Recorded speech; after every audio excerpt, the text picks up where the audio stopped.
Es importante corregir, que antes dije astigmatismo y vamos a hablar en realidad de presbicia. Cuando uno a partir de los 40 años, 45, empieza a mirar así, que no ve bien de cerca, sucede que nos pasa a casi todos, o nos va a contar el doctor Matías de Prat, y nos pasa a todos, acerca de este fenómeno que se da en nuestro ojo, la presbicia. Recientemente, ANMAT autoriza un producto, unas gotas de uso para este tipo de condición o patología. ¿Cómo te va? Gracias por venir, Matías, un placer tenerte acá. ¿Es una condición o es una enfermedad esto, tener una presbicia? Bueno, en primer lugar, gracias, un Guillermo, placer como siempre. Por tu programa, por acompañarte acá. Es una condición, condición fisiológica la presbicia, que está vinculado al paso del tiempo, al proceso de envejecimiento que tiene una estructura dentro del ojo que se llama cristalino, que es una especie de lente, que con el paso del tiempo va perdiendo flexibilidad y el ojo tiene cierta dificultad para enfocar objetos cercanos, por lo cual es una condición fisiológica que prácticamente a todos los que transitamos después de los 40-45 años nos va a tocar, así que es algo muy frecuente, pero no es una patología, no es una enfermedad. O sea, esto puede pasar a los 40-45 o puede pasar a los 60, porque hay gente que te dice, ¿no usas lentes para leer? Y yo digo, no uso lentes, pero ¿qué edad tenés? Y por ahí digo 55, no soy yo el claro, ¿no? ¿Y puede pasar esto que la persona tenga presbicia a los 70, por ejemplo? Sí, puede pasar en realidad porque hay otras alteraciones en la visión, como por ejemplo la miopía. En general es poco frecuente que la persona miope tenga presbicia, y obviamente que cuando esto va avanzando y la presbicia también se incrementa en esto de la parte de poca flexibilidad del cristalino, se exprese más tardíamente. Acá tenemos lo que vos decías, es un defecto fisiológico de la acomodación, ¿no? Una enfermedad generada por una pérdida progresiva de la elasticidad del cristalino y disfunción ciliar producido por el envejecimiento. Claro, si querés parate y mostrarnos un poco, porque esto de disfunción ciliar, por ahí la gente no lo comprende bien, lo que sí entiende que no puede ver bien de cerca y necesita comprar anteojos, lo cual también es un capítulo aparte, que a veces la gente va a un lugar, un kiosquito, acá o en cualquier lugar, y ve anteojos por $1 o $2 y dice, voy a comprar esto, y se los prueba y dice, mira, veo bárbaro, le dice a la esposa dice al marido, mira, veo bárbaro con esto, y se los compra y después termina con problemas aún mayores. Vamos a charlar después de esto con el doctor Oteiza. Sí, lo que vos contás es una situación sumamente frecuente. Sumamente común, que no debería suceder. Bueno, debería suceder. ¿Dónde está el problema acá? ¿Dónde está este defecto fisiológico? Bueno, acá estamos viendo el ojo. Exactamente, este es el globo ocular, como habíamos dicho, este aparato muy complejo que es el ojo, tiene un lente que es el cristalino, que el cristalino va a cambiar de forma, se va a colocar más esférico para acomodar los objetos. Se estira. Sí, en realidad lo que para acomodar se pone más gordo, se pone más esférico, a través de relajar estas fibras mediante la contracción de este músculo que se llama músculo ciliar. Esto es lo que permite acomodar y proyectar los objetos que uno está viendo de cerca en la parte posterior donde está la retina y donde podemos apreciar con precisión lo que estamos mirando tanto de cerca como la visión intermedia. Bien, hasta hace poco tiempo solamente la solución, ¿cuál era? ¿Anteojos? ¿Lente de contacto? Así es, así es. Vos imaginate que esto ha atravesado la historia. Antes de los anteojos, la persona después de los 45 años se hacía presbita, y la presbicia quedaba fuera del sistema. No había manera de que esa persona pueda tener habilidades con cuestiones manuales o cuestiones de cerca. Los anteojos revolucionaron, hicieron que las personas con presbicia pudieran tener una vida social, una vida laboral y que se extienda en el tiempo. Pero desde el 1700, siglo XVIII, que es cuando aparecen los anteojos, hasta ahora la corrección aérea, la corrección óptica es uno de los únicos tratamientos para tratar la presbicia, a la que se sumó en el último tiempo los lentes de contacto y las cirugías, por supuesto. Claro. Estas gotas que ustedes acaban de aprobar por ANMAT, ¿es algo muy novedoso o ya había estudios previos, había ensayos previos, tal vez no con los estudios necesarios desde el punto de vista académico o de lo que es evidencia médica, pero se estaban usando estas gotas, ¿no? Sí. Yo creo que la parte más importante para que la audiencia comprenda es que este es el primer tratamiento farmacológico aprobado, por una autoridad regulatoria competente, que esté disponible en farmacias y que esté dentro del contrato social. El médico es el que evalúa al paciente, considera que este medicamento puede hacer efecto positivo y puede tener beneficios, y en la farmacia se dispensa y el farmacéutico es el que justamente dispensa Bien. con la receta. ¿Este medicamento qué es? ¿En gotas? ¿Es una pastilla? ¿Es inyectable? ¿Es un parche? Así es un tratamiento tópico local en formato de colirio, Ajá. que es algo que habitualmente uno sabe utilizar y es parte de la naturalidad Sí, del claro. tratamiento de afecciones oftalmológicas. Y vos me preguntabas recién cuánto hacía de esto que tenía de desarrollo. En realidad esto es el primero aprobado ahora. Hay una experiencia de hace más o menos 4 o 5 años en Estados Unidos, donde están las primeras gotas aprobadas, cerca del año 2020 y 2021. Pero esto en Argentina se viene utilizando hace mucho más tiempo, con algunos preparados magistrales que utilizan ese mismo principio activo, pero que no era un medicamento aprobado y disponible en las farmacias. Pero hay bastante experiencia al La respecto. droga es la prilocaína.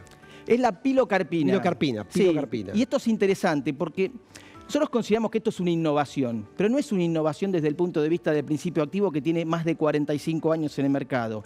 Es la innovación de encontrar una concentración, una posología, una forma farmacéutica que sea que pueda penetrar en la córnea y generar ese efecto terapéutico para una indicación que antes la única forma de responder era con los anteojos o con la cirugía. Perfecto, perfecto. Acá estamos viendo. Bueno, leer, escribir, usar el celular, para nosotros los médicos, los cirujanos también era complicado si teníamos una presbicia, ¿no?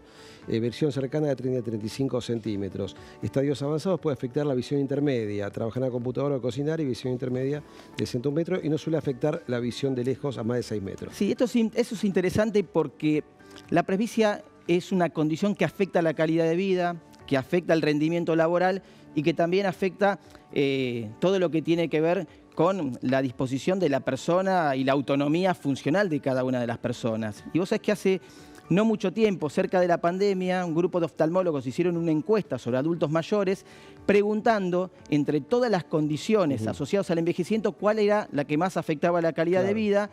Y a mí me llamó profundamente la atención que la presbicia fue el número 1 en cuanto a afectación funcional y pérdida de la calidad de vida. ¿Hay grados? Por ejemplo, ¿tu presbicia puede ser diferente de la mía en la graduación o todos la misma? No, por supuesto que sí, hay grados de presbicia. Este tipo de tratamiento farmacológico se utiliza para presbicias que son incipientes, cuando uno empieza a transitar al inicio de la presbicia, en general en las personas que tienen 40, 45 años que inician ese tránsito para la presbicia en ojos que son relativamente sanos, lo que se llama ojos hemétropes. Repasemos un poquito esta placa, por favor, si querés comentarla vos. 25% de la población se encuentra afectada.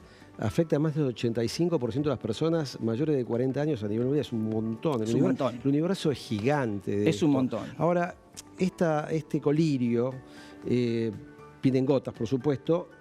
Si vos tenés distinta graduación a la mía, a vos te dan una gota, a mí me dan una gota, y si nos dan 2 gotas, hay mucha diferencia. ¿Cómo se regula esa dosis? Bueno, esto es importante, pero antes no quería dejar pasar esto que comentabas.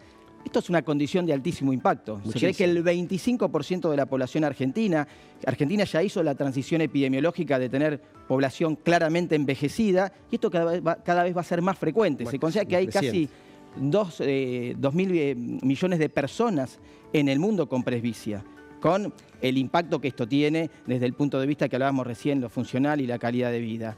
Ahora bien, estas gotas vienen con una concentración definida y es única. Si bien el tratamiento uno intenta individualizarlo, yo creo que ahí el rol del oftalmólogo es clave. Esto no es un medicamento de venta libre, no es un medicamento que se dispensa sin receta en las farmacias. Tiene que haber un oftalmólogo que evalúe al paciente, que considere que ese paciente se puede beneficiar. Y por supuesto que la presbicia no tiene que ser muy marcada o muy profunda como para utilizar estas gotas como tratamiento o manejo de los síntomas de la presbicia. Tengo varias preguntas, ¿no? Pero ¿qué pasa si en vez de colocarte una gota se te van 2 o 3 gotas? ¿Pasa algo? Mira, el medicamento es bastante seguro porque vos pensás que esta droga, yo te decía, hace 40, 50 años que está en el mercado, se utilizaba para otra condición frecuente del ojo que era el glaucoma, el aumento de la presión intraocular, y se utilizaban concentraciones 4 veces más altas y con posologías 4 veces más de repetición, de reiteración, que las que hoy se están colocando para la presbicia. ¿Y estas gotas se colocan cuántas veces por día? Es una sola. En realidad está aprobada con una sola vez por día y en algunas condiciones, si el requerimiento de la visión cercana es mayor, hasta 2 veces por día. Bien. ¿Qué pasa cuando vos estás trabajando, leyendo con un libro, sos un relojero, estás trabajando o sos cirujano y levantás la vista? ¿te dificulta la visión intermedia o lejana? Mira, todos los estudios que se hicieron para la aprobación de estas gotas, justamente parte de la evaluación tiene que ver con lo que vos comentabas recién. ¿Cuál era la afectación de la visión intermedia a la visión lejana? Y se dieron cuenta de que había muy buena visión, tanto intermedia como de lejos, que no la afectaba. Lo que sí es importante para la audiencia que sepa es que este tipo de tratamientos, como achican la pupila, la visión en condiciones de poca luz, por ejemplo, el manejar a la noche, colocando estas gotas no es una situación de seguridad, por lo cual en esas personas se sugiere o que utilice un medio de transporte que no sea manejando él o que no utilice estas gotas. Imaginemos, acá también está el doctor Oteiza, que yo tengo miopía, o sea que no puedo ver bien de lejos, pero también tengo presbicia. Puede pasar esta condición, no sé, de las dos cosas, dual, digamos, que puedo tener miopía y presbicia. Es poco frecuente, puede pasar, pero puede pasar. Puede pasar. A ver, yo uso un lente de contacto y tengo el lente de contacto puesto. ¿Puedo colocarme las gotas para presbicia o no? Mira, yo ahí lo dividiría en dos lugares. Las gotas son compatibles con lentes de contacto, pero hay que primero poner las gotas y después de 5 minutos se coloca el lente de contacto. Perfecto. Eso por un lado. El tema de la miopía con estas gotas, quizás el ojo miope no es el mejor ojo para utilizar estas gotas. ¿Por qué? El ojo miope suele ser un poco más grande, un poco más alargado. Exacto. ¿Sí? Y estas gotas, como mostramos en el gráfico donde estaba el ojo, ponen en tensión el músculo que es el músculo ciliar. Si el músculo ciliar hace una contracción muy fuerte, puede en ese ojo más largo traccionar la retina y generar algún tipo de desgarro, y eso no sería conveniente, por lo cual es clave ahí el rol del oftalmólogo nuevamente, que sea el que examine, haga un fondo de ojo y determine si puede ser beneficioso. Si la persona tenía catarata y se colocó una lente no multifocal, tiene una lente puesta para catarata reemplazando el cristalino, ¿puede tener presbicia esa persona y puede usar este producto? Mira, o no? Está muy buena la pregunta, porque los ojos pseudofáquicos tampoco son ojos que ameriten este tipo de tratamiento. Uno se quedaría tranquilo no utilizando en ese tipo de pacientes. Bien, el lado B que siempre pregunto, ¿no? Los efectos adversos que pueda tener esto, las contraindicaciones que pueda tener. Está bárbaro.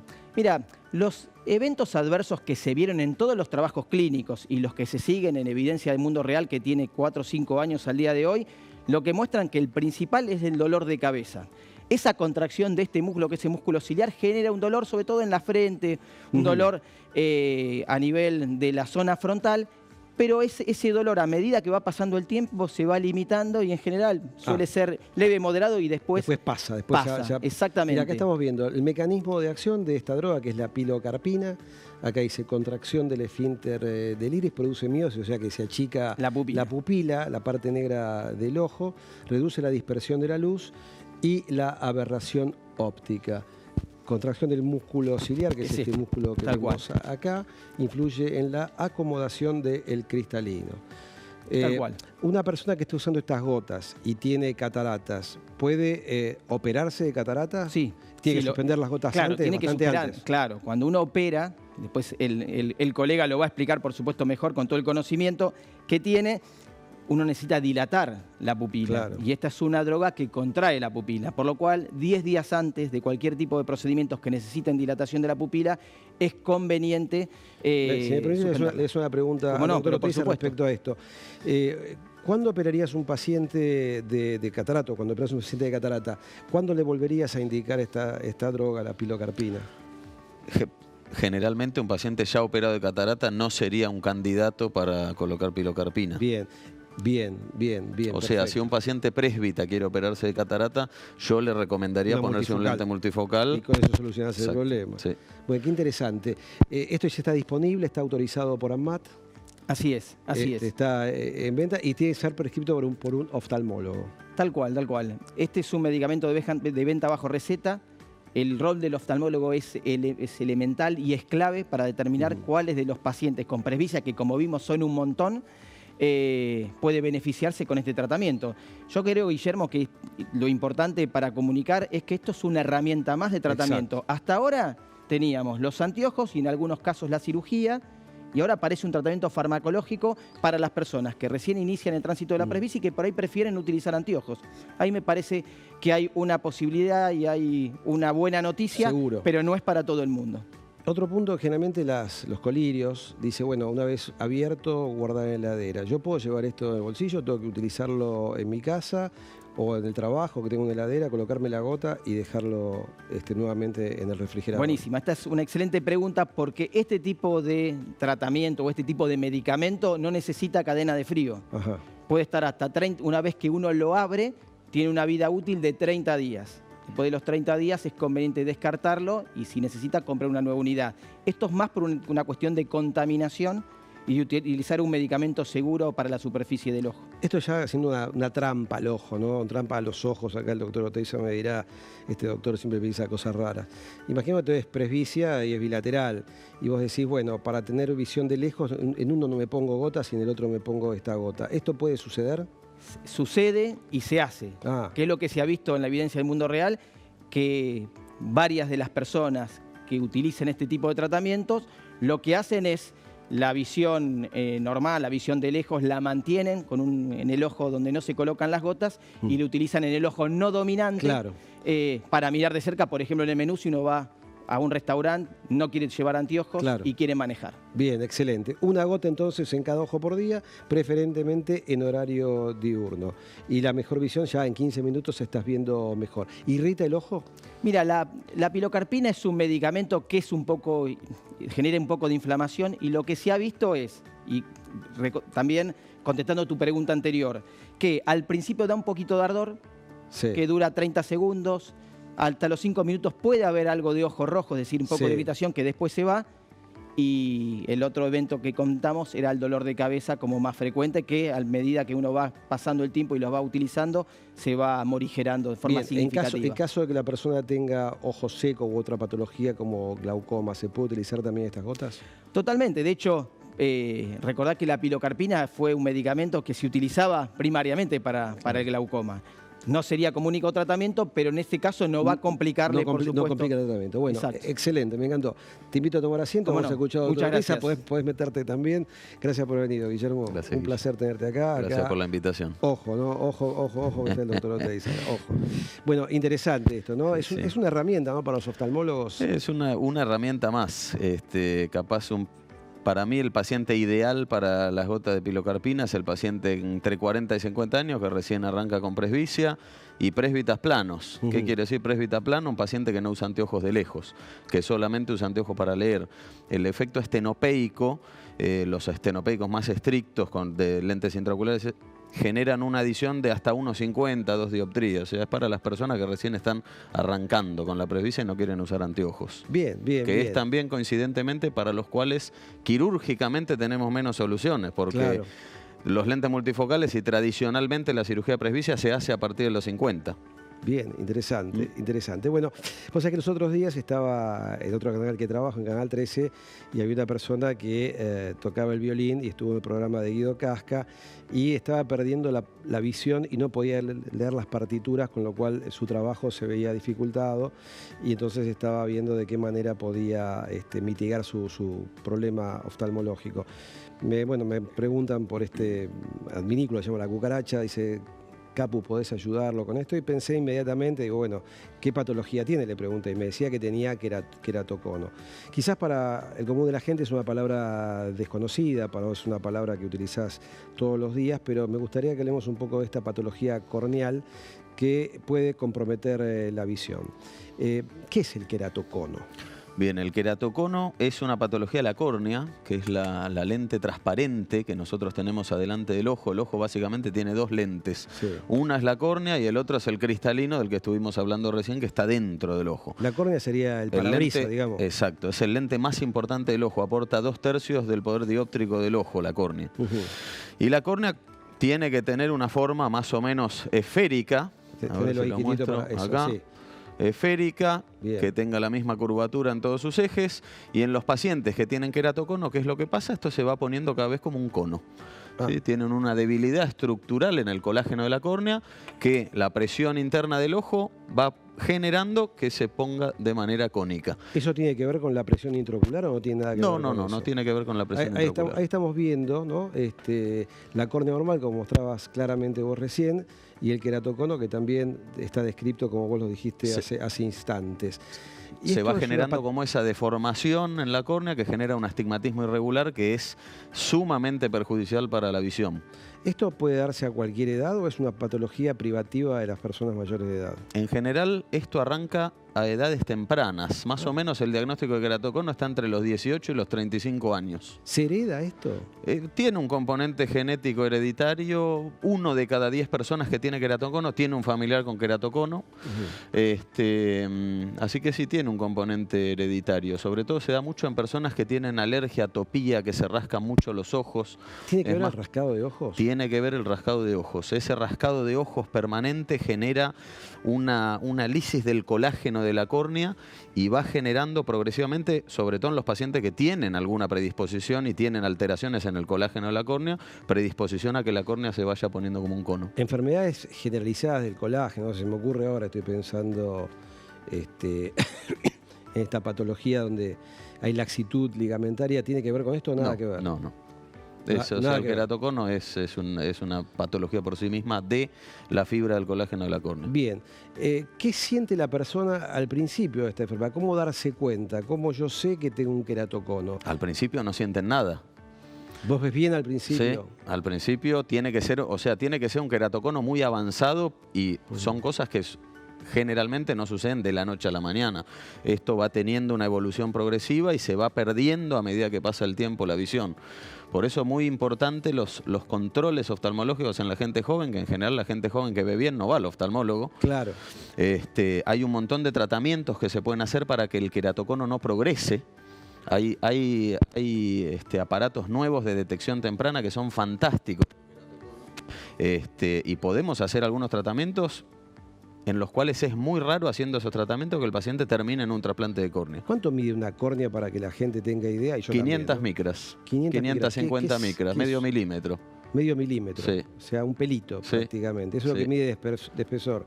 ¿Y de diámetro cuánto mide una córnea aproximadamente? 13 milímetros. 13 milímetros. Sí. Ahora, estamos viendo acá una imagen. ¿Esta imagen qué es una foto? ¿Cómo está tomada esta imagen? Es una foto. ¿Y este bombamiento sería...? Exactamente, esa es la diferencia. Capaz en esta foto no se ve tan bien, pero la diferencia entre un ojo y el otro, un ojo normal, donde la córnea es más o menos esférica, y un ojo con queratocono, donde se ve este abombamiento en el ápex. ¿Esta patología es unilateral o bilateral?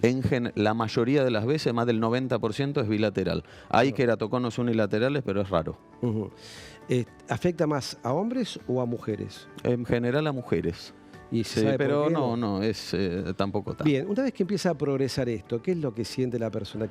Visión borrosa. Visión borrosa. Visión borrosa. En todos los aspectos de la visión, de lejos, de cerca, el paciente empieza a ver cada vez más borroso y puede notar deformaciones en las cosas, como la córnea se va deformando hacia abajo, o sea, por la gravedad también. Claro. Entonces uno puede notar como que las cosas las ve como una deformación en pera. Nosotros llamamos coma. Como si fuese que uno entra a esos parques de diversiones y se ve el espejo y se ve Exactamente. Las cosas se empiezan a ver como una deformación en pera o como en coma. ¿Esto es real así como se ve? Sí. Sí. Pero es hasta notorio macroscópicamente. Sí. Si yo me pongo de costado y vos me ves, bueno, pues sos una persona que está besada esto, decís, Capulla tiene queratocono. Lo primero que hacemos a veces en el consultorio es pedirle al paciente que mire para abajo, levantándole los párpados para arriba. Y esa indentación que genera la córnea sobre el párpado inferior se llama signo de Munson, que es uno de los signos de queratocono. Bien, al principio entonces, me decís, mira, Guillermo, tenés queratocono, me dice a mí. Y digo, ¿qué tengo que hacer con queratocono? Me asusto, ¿qué hago? La mayoría de las veces el queratocono controlado, si uno no se frota los ojos, no hay que hacer nada. Usando lente de contacto, a veces se necesitan lente de contacto rígidos o lente de contacto esclerales para mejorar la visión, pero no necesita tratamientos quirúrgicos, salvo que el queratocono progrese. Claro. Cuando nosotros detectamos progresión en el queratocono, ¿qué quiere decir? Que la córnea se va poniendo cada vez más cónica y más delgada. Entonces, esos pacientes pueden tener complicaciones como perforaciones y necesitar trasplante. En esos casos, hay algunos tratamientos que se pueden hacer para evitar la progresión. El lente de contacto sobre el queratocono, ¿qué hace? Aplana la pared, córnea, exactamente. Un efecto de pared. Sí, un Mejora efecto mecánico. Doble efecto, entonces. O sea, mejora la visión y hace un efecto así como de apuntalamiento sobre la córnea, ¿es así? No va a disminuir la progresión por un efecto propio mecánico. O sea, lo que genera el lente de contacto es un efecto de aplanar la córnea, tratar de darle una forma más esférica de vuelta y mejorar la visión. Pero no disminuyen la progresión del queratocono. ¿Y cómo está la presión dentro del ojo este? ¿Puede haber también aumento de la presión intraocular? Siempre puede haber otros problemas combinados. Puede haber queratocono y glaucoma. Eso, sí. Y sería más perjudicial aún para el queratocono, me imagino, ¿no? Si tenés más presión intraocular es como que empujás más la córnea hacia no afuera. Necesariamente, tampoco el glaucoma tenemos... A ver, la presión intraocular normal es más o menos de alrededor de 20 milímetros de mercurio para abajo. Una persona con glaucoma puede tener una presión intraocular de 28 milímetros de mercurio, por lo cual para la córnea capaz no sea esa presión de tanta significancia, pero sí para el nervio óptico. Bien. Me coloco lente de contacto, puedo mejorar o estabilizarme y te voy a ver al año siguiente y me decís, mira, la verdad, Guillermo, progresó el queratocono. ¿Cómo sabes que progresa? ¿Por estudios que haces o por mi sintomatología? Ambas cosas. En general, los queratoconos progresan a edad temprana. Ajá. Es muy raro que una persona de más de 35 o 40 años tenga un queratocono que está progresando, salvo que sean rascadores muy agresivos. En general, progresa más en los jóvenes. ¿Cuándo detectamos progresión? A los pacientes, en general, un paciente que se diagnostica con queratocono, se le ha pedido una topografía de córnea o una tomografía corneal. Cuando detectamos queratocono, solemos repetir los estudios a los 3, a los 6 meses para detectar si hay progresión. La progresión se detecta o porque la córnea va tomando más curvatura o porque se va afinando. Bien, vamos un poquito hacia la mesa, así vemos un poquito esta córnea y me vas contando en el caso de que lente de contacto que va acá arriba, ya no funciona, esto se va haciendo cada vez más cónico. Entonces, ¿qué solución me das a esto? Si me puedes dar, por Para supuesto. detener la progresión hay dos tratamientos que se pueden hacer sobre la córnea. Uno se llama crosslinking, en el cual se hace un tratamiento con una luz especial sobre el ojo, que esa luz lo que genera, junto con un medicamento que se instila sobre la córnea, es aumentar la unión entre las fibras del colágeno corneal. Ese tratamiento se llama crosslinking. Le da como soporte. Le da más soporte a la córnea. ¿Funciona? Funciona, ¿En qué porcentaje? Sí, muy bien. Funciona muy bien. Sí, es una buena noticia. Esa. Muy bien. El segundo tratamiento que se puede hacer para tratar de enlentecer la progresión, y sí es para mejorar la visión, es colocar unos segmentos de anillos intraestromales, se llaman, que son como unas medialunas de plástico, digámosle, que se ponen en un bolsillo que se hace en la córnea, y esas medialunas de plástico es como si fuera que nosotros tenemos el techo abombándose hacia abajo, y le colocamos vigas. Unas vigas para... Exactamente, levantarlo de vuelta. En los pacientes que tienen queratocono y tienen ese abombamiento de la córnea hacia adelante, colocando los anillos se consigue aplanar la córnea hacia atrás y darle más fuerza estructural. ¿Y eso no dificulta la visión, esas barritas de plástico? Al revés, eso mejora la visión porque corrige ese astigmatismo irregular que tiene el paciente. Los queratoconos tienen distintos radios de curvatura en los distintos lugares de la córnea, entonces colocando esos anillos dentro del estroma corneal logramos regularizar la superficie de la córnea y mejorarle la visión. O sea que vos hiciste ese crosslinking, después haces los anillos. Esta media luna. Puede funcionar con las dos cosas, sí. Pero si no puede no funcionar también. La mayoría de las veces funciona y funciona bien. Ah, muy bien entonces. Cuando no funciona y los pacientes siguen progresando, o es un queratocono que ya está detectado muy tardiamente. Por ahí, eso te iba a decir, que por ahí la persona se abandonó. Exacto. No fue al oftalmólogo porque vive lejos o porque no tiene dinero, o porque dice, bueno, estoy grande, tengo esta condición, pienso que tengo que perder la visión, y esto no es así, ¿no? Quiero decir, ¿no? Que la persona que todos los años tiene que controlarse con el oftalmólogo para evitar justamente llegar a este grado de queratocono. En ese caso, cuando ya quemaste las naves, digamos, que se hiciste todo y no mejoró la visión de esa persona, ¿lo podés operar? Muchas veces es necesario hacer trasplantes de córnea y se reemplaza la córnea del paciente por una córnea donante. Bien. O alguna de las partes de la córnea, no necesariamente tenemos que trasplantar la córnea entera. Ah, sí, no sabía eso. ¿Qué parte te puedes trasplantar? En general en el queratocono, cuando son queratoconos que no son muy avanzados o no tienen cicatrices en la región del eje visual, se puede trasplantar toda la parte anterior de la córnea. Las córneas son todas cadavéricas. Sí. O sea que se consiguen aquí en Argentina a través del INCUCAI. Se consiguen a través del INCUCAI. De afuera se también. Pueden también comprar afuera y traer, sí. ¿Alguna característica especial de las córneas? ¿Tiene que ser córnea de una persona joven para una persona joven o una persona adulta puede donar las córneas y también? Sí, no, la córnea en general es un tejido súper noble para trasplantar porque como la córnea no tiene irrigación, No tiene vasos, no tiene vasos sanguíneos, no tiene vasos sanguíneos, es uno de los trasplantes que tiene menor índice de rechazo. Claro, porque me decís tampoco la persona requiere tomar inmunosupresores. No requiere, la mayoría de los trasplantados de córnea no requieren tomar inmunosupresores de por vida, ¿no? ¿Y la cirugía es sencilla? Pues vos me decís y parece fácil. Sí, digo, nada es sencillo. No, por Sí. supuesto. Como decía las leyes de Murphy, ¿no? Lo que parece fácil es Sí, difícil sí. y lo que parece difícil es imposible. ¿Se saca la córnea en su totalidad o queda algo de espesor de córnea? Depende qué tipo de trasplante hagamos. Ajá. Hay un montón de tipos de trasplante distintos. Si querés hacemos Bien. otro día exclusivamente trasplante. Bien, ¿se hacen puntitos? Se hacen puntos, sí. Se hacen 16 puntos discontinuos o un punto de surjet Bien. continuo. ¿Y cuándo recupera la visión la persona? ¿Cuándo se destapa el ojo? Lo que generan los puntos después de un paciente trasplantado de córnea es muchísimo astigmatismo. Ah, Porque, ¿qué es el astigmatismo? El astigmatismo es Sí. el cambio entre dioptría de un eje y otro. Si tenemos puntos tironeándonos entonces para todos hay lados, que corregir eso. la córnea es como un empedrado. A medida Claro. que vamos sacando los puntos, que Bien. empieza a sacarse un par de meses después de la cirugía, vamos regularizando la superficie corneal. Bien, excelente. Gracias, Guillermo. Gracias, Cristian. Muchas gracias, Matías. Bueno, nos vemos, como siempre, la semana que viene aquí en Intelexis. Gracias por acompañarnos. Chao.